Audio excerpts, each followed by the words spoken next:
Eu afirmo para você que nesse momento a gente está vivendo uma ditadura maquiada de democracia e muita gente ainda não percebeu. E muita gente ainda não entendeu o risco que a gente está correndo.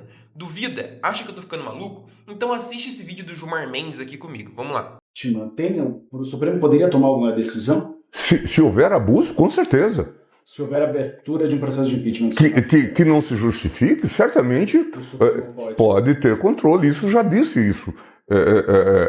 Todo o processo de impeachment é passível de controle judicial. Então, basicamente, o que o Gilmar Mendes disse foi o seguinte: se o Supremo Tribunal Federal for investigado e se esse processo de investigação resultar no impeachment de um ou mais ministros, o próprio Supremo Tribunal, que está sendo investigado, vai avaliar se há elementos que justifiquem esse processo de impeachment. E se eles entenderem que existe algum tipo de abuso, eles podem colocar esse processo de impeachment sob controle. Ou seja, eles podem simplesmente acabar com esse processo de impeachment. Você entende a gravidade que é o ministro do Supremo vir falar isso em rede nacional sem medo nenhum? Basicamente, o que ele está falando aqui é que o Supremo Tribunal Federal se tornou intocável. Existe uma frase que é atribuída ao Rui Barbosa que diz que a pior ditadura é a do judiciário, porque contra ela não há quem recorrer. Veja, se uma instituição está sendo investigada e se essa instituição pode controlar quem investiga, então eles se tornaram intocáveis. Se a própria instituição que investiga se a própria instituição que é investigada pode simplesmente acabar com a investigação porque ela tem controle sobre tudo aquilo, eles basicamente tomaram o país. O que a gente está falando aqui é basicamente que o sistema de freios e contrapesos falhou. A balança pesou mais de um lado do que para o outro. O que a gente está falando aqui é que a democracia efetivamente ruiu, porque as instituições pararam de funcionar, porque uma das instituições que tem muito poder, dado inclusive pela própria Constituição, desequilibrou a balança. E a gente sabe que essa ditadura do judiciário não é de hoje. A gente viu na semana passada que o Romeu Zema criticou o Gilmar Mendes e que o próprio Gilmar Mendes, que foi criticado, pediu a inclusão do Romeu Zema no inquérito das fake news. A gente viu isso acontecendo também com o Alessandro Vieira, relator da CPMI do crime organizado. Ele chegou à conclusão como relator, e isso não é ilegal, isso não tem nenhum tipo de abuso de autoridade, chegou à conclusão de que os ministros, o Gilmar Mendes, o Dias Toffoli e o Alexandre de Moraes, deveriam ser investigados porque durante o processo da CPMI descobriu-se que eles têm diversas relações, inclusive relacionadas ao Banco Master. O Gilmar Mendes atrapalhou as investigações com decisões. Então, por todo esse contexto que está ali no relatório, o Alessandro Vieira entendeu que aqueles ministros deveriam ser investigados. Qual foi a reação do Supremo Tribunal Federal? Pedir a inclusão, pedir a investigação do Alexandre Vieira, tentar tornar o Alessandro Vieira inelegível. Então, o Supremo ele tem um poder quase que infinito. Ele tem poder de controlar todas as instituições. Se você cria uma lei que limita o Supremo vai lá e entende essa lei como inconstitucional. Se você tenta investigar os ministros do Supremo, os ministros do Supremo vão lá e suprimem essa investigação. E o Congresso continua acovardado. A gente tem uma impressão de que isso não é tão grave, porque geralmente, quando a gente fala em uma ditadura, quando a gente fala em uma democracia ruindo, geralmente a gente tem uma figura personalíssima, ou seja, quando a gente fala da Coreia do Norte, a gente tem o Kim Jong-un. Quando a gente fala da China, a gente tem o Xi Jinping. Quando a gente fala da Rússia, a gente tem o Vladimir Putin. Então, todas as ditaduras, elas têm uma figura central que geralmente vai conduzindo essa democracia para uma ditadura e que geralmente comanda tudo. No nosso caso, do Brasil, a gente não está falando de uma figura do Bolsonaro, do Lula, de uma outra pessoa única e exclusivamente que coloca a nossa democracia em risco e está falindo a nossa democracia. Isso não é uma opinião minha. A gente tem vídeos do Barroso, do Joaquim Barbosa, falando sobre a leniência do Gilmar Mendes com criminosos e falando que o Gilmar Mendes, eu vou deixar os vídeos aqui na descrição, falando que o Gilmar Mendes enfraquecia o judiciário brasileiro. E nem Vossa Excelência. Vossa Excelência me respeite. Vossa Excelência não tem condição alguma. Vossa Excelência está destruindo a justiça desse país e vem agora dar lição de moral em mim. Saia à rua, ministro Gilmar. Saia à rua. Ministro Joaquim, nós já superamos essa discussão com o meu pedido de Não vista. vem, Vossa Excelência não tem condições alguma. Não tem nenhuma condição. Eu estou na rua, ministro Joaquim. Vossa Excelência Não está, não. judicial. Vossa Excelência não está na rua, não. Vossa Excelência está na mídia, destruindo a credibilidade do judiciário brasileiro. É isso. Coisa, ministro Joaquim. Não, ministro Joaquim, vamos. A diferença é que hoje não é só o Gilmar Mendes, hoje a gente tem outras figuras ali, como o Dias Toffoli e como o Alexandre de Moraes, que contribuem para essa falência do judiciário, que contribuem para que o nosso judiciário seja efetivamente uma ditadura. Eu vou falar aqui para vocês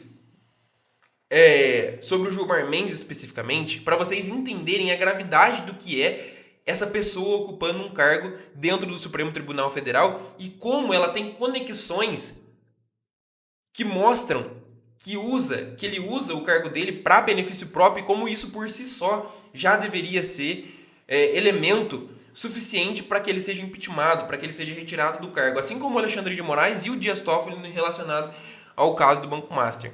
Eu vou citar aqui para vocês alguns casos e eu vou ler para não deixar passar nenhum. Em 2008, a Polícia Federal estava investigando o Daniel Dantas, que era um banqueiro famoso ali da época, na Operação Satyagraha.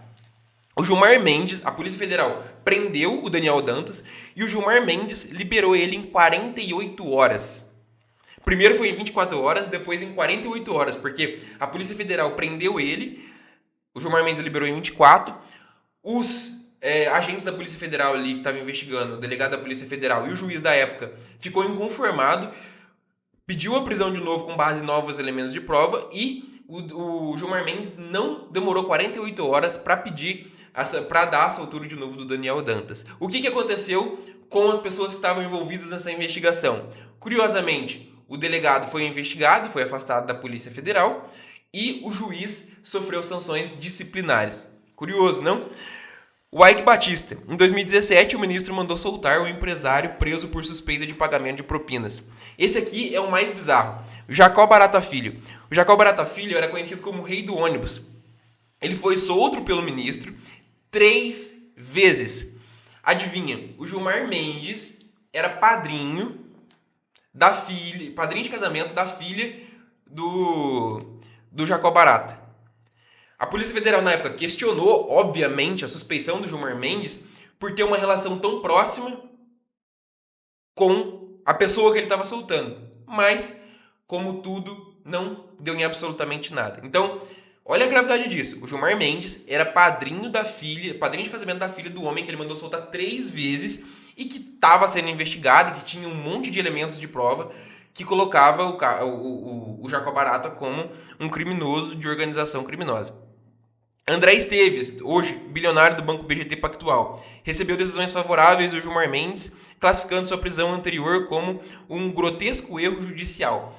Curiosamente, o BGT Pactual patrocina diversas coisas relacionadas ao Gilmar Mendes, inclusive a faculdade do Gilmar Mendes, eventos que o Gilmar Mendes faz. Todos esses eventos têm o patrocínio do BGT Pactual, do André Esteves, que teve decisões favoráveis do Gilmar Mendes. Operação Lava Jato. O ministro mandou soltar 21 presos da operação no Rio de Janeiro, em um período de 30 dias.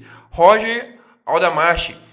O Gilmar Mendes concedeu habeas corpus ao médico condenado assim, por 53 estupros. A gente não está falando de uma situação onde teve uma ilegalidade, uma situação onde tem uma pessoa sendo investigada e que teve abuso. Não.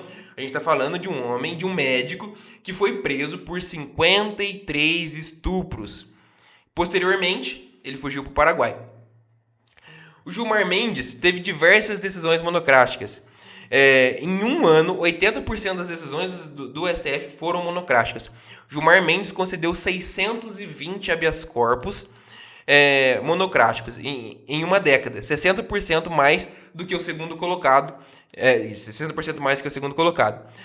O Gilmar Mendes também usa os pedidos de vista como uma ferramenta. Antes, os pedidos de vista eram indeterminados o tempo, né? Então, você podia pedir vista e sentar em cima do processo e o processo fica lá por anos e anos e anos. Hoje já não tem mais isso. Mas, até o fim do ano passado, o Gilmar Mendes acumulava 46 pedidos de vista, o maior número entre os ministros. Em 2014, ao pedir vista sobre doações de empresas, travou o julgamento por 1 ano. Vocês conseguem perceber a gravidade disso? Enquanto os criminosos estão lá soltos, enquanto o Gilmar Mendes solta os criminosos, a gente não tem mais segurança para falar. Eu não sei se esse vídeo aqui acabar chegando em um dos ministros, principalmente o Gilmar Mendes, eu vou acabar no inquérito das fake news. Eu vou acabar com a Polícia Federal na porta da minha casa, levando as minhas coisas e acabando com a minha vida e minha reputação. Acha que eu tô falando besteira de novo? Recentemente, um jornalista ousou fazer uma matéria contra o Flávio Dino, falando sobre o uso de carro oficial por parentes dos ministros. O que não é uma coisa moral. Adivinha? Esse jornalista acabou com a Polícia Federal na porta da casa dele, levando os objetos de trabalho dele. Você acha que isso é normal dentro de uma democracia? Não teve ameaça, não teve calúnia, não teve difamação. Houve uma matéria jornalística dizendo que parentes do ministro do Supremo, Flávio Dino, usavam os carros oficiais e que isso não era moral. Isso foi o suficiente para que o Supremo usasse o aparato estatal da Polícia Federal para prender o cara, prender os objetos de trabalho dele. Isso não é uma democracia saudável. A gente não pode ter medo de falar e desagradar um ministro e acabar preso. Veja, todas as instituições brasileiras estão falidas, mas o Supremo Tribunal Federal é a principal delas, porque os ministros que estão ali, a maioria deles, usa a corte para benefício próprio. Tem vídeo meu aqui falando sobre o avanço do patrimônio do Alexandre de Moraes desde quando ele entrou na corte. Que o ministro estava comprando casa, mansão, à vista, de milhões de reais. O ministro do Supremo ganha 40 mil reais. O máximo que ele pode fazer, além disso, é ser professor. Como que o patrimônio dele avançou tanto em um período de tempo tão curto? Ele entrou na corte em 2017, se eu não me engano. O Gilmar Mendes tem apartamento no centro de Lisboa, um dos apartamentos mais caros, um dos lugares mais caros de Portugal. Como que ele faz isso sendo um ministro da Suprema Corte? Tudo bem, ele tem a faculdade dele lá, mas ele também usa a faculdade como elemento para trazer pessoas, fazer conexões e dar decisões favoráveis a essas pessoas que ajudam a faculdade dele. O Dias Toffoli, o resort, o caso do Banco Master, contrato de 129 milhões.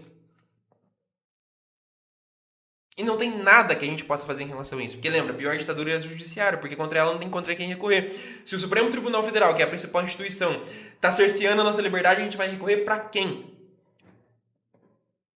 Então eu espero que esse vídeo aqui tenha aberto os seus olhos, porque a gente como cidadão, eu acredito que a gente seja a última linha de defesa contra a tirania.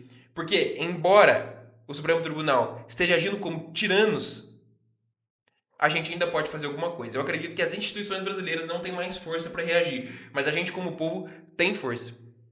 Então eu te convido a abrir seus olhos e ficar atento, ficar vigilante, para que no futuro a gente não tenha que estar como os venezuelanos fugindo do país. Eu sei que soa como exagero, mas se você não conseguir entender que a nossa democracia está ruindo e o principal culpado disso é o Supremo Tribunal Federal, eu já não posso te ajudar, beleza? Então, até o nosso próximo vídeo e fui!